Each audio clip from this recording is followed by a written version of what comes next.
Hello everyone, this is Darcinovia here. I don't normally do this, but considering that there's very little content for me to do a video more than 2 minutes with these two comics, I'm going to review both of them in one video. The TCW cringe has been going on long enough, and I know my subscribers are sick of it, so I'm sick of it too, so I'm accelerating, you know, my reviews for these. Though I'm gonna skip a comic because don't physically have it at the moment, and I just don't care at this point. I want to review the non TCW related stuff again. So let's begin. The Enemy Within is the first comic I'm going to be talking about. To be honest with you, okay, the art is is not my cup of tea.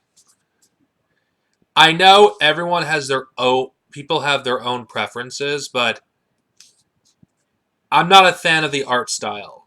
The story is meh. Honestly, if you are interested in like good stories involving the clones, you're better off watching TCW than reading this because it just it's just so bland, honestly. I mean, it's nothing special. You know how it's going to end the moment you start reading it, and it's not the worst thing in the world, but it's just the art style is way too cartoony, even for TCW standards. This doesn't even look like this is supposed to be tie-in to TCW. It's just the artwork is garbage, at least in my opinion. Not to mention the clones don't even look like Django. Come on, why do you not even try to make your characters look like Django? The entire clone army are freaking Django clones. They should look like Django, yet they look nothing like him. Did they not have like the right to the actor's likeness? I mean, they couldn't even use the TCW look for Django in here. It's like, wow. Okay, I know it sounds like I'm nitpicking, which is why I think doing a separate video for this comic in particular is pointless.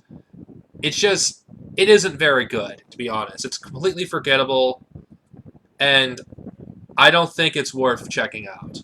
I think you could skip this one. Not the worst thing in the world, but not that great either. I think this story is a lot better, despite the fact I hate the inclusion of Dave Filoni's version of Death Watch, because Death Watch should be gone at this point in the timeline. But I'm not going to get into that here.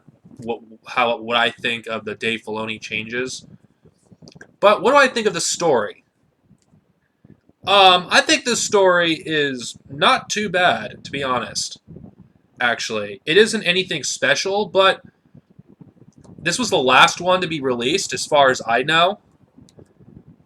And the story, it's kind of fun, to be honest.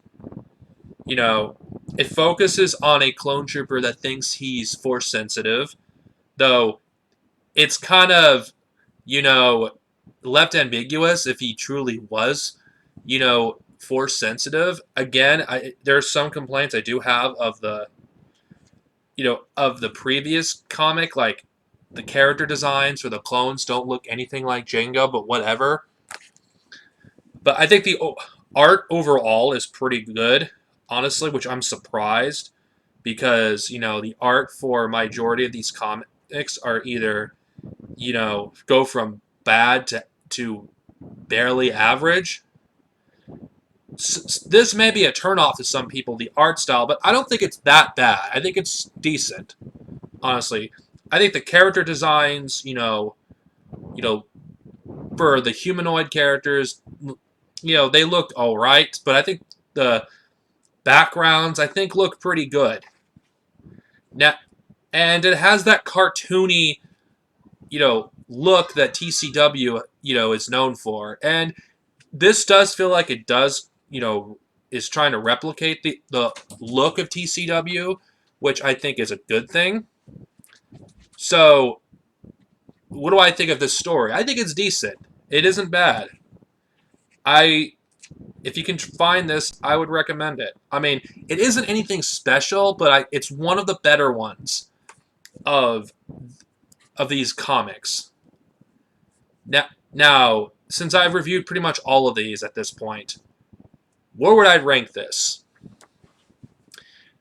I would probably, I probably still think, you know, the other ones are, better than this, but I'm referring to some of the other ones. The one with Era Sakura, I think and the one that focuses on the protagonists from Secret Missions are the best ones, and I think this is the third best. I think it's one of the only ones I could recommend. Even though I'm not a fan of Dave Filoni's interpretation of Death Watch, I still consider this a decent story that I think I could recommend. Now that I'm done reviewing these comics, thank God, I'm going to tackle, which I think are possibly two of the worst Star Wars novels, in my opinion, that were released during the late 2000s, because I consider, and early 2010s, I just consider these two garbage. And once I'm done with those, I am done with TCW related stuff. It's only one more, and it's over. Oh, God. Hang on. It's only a little bit longer, Darth Zenobia.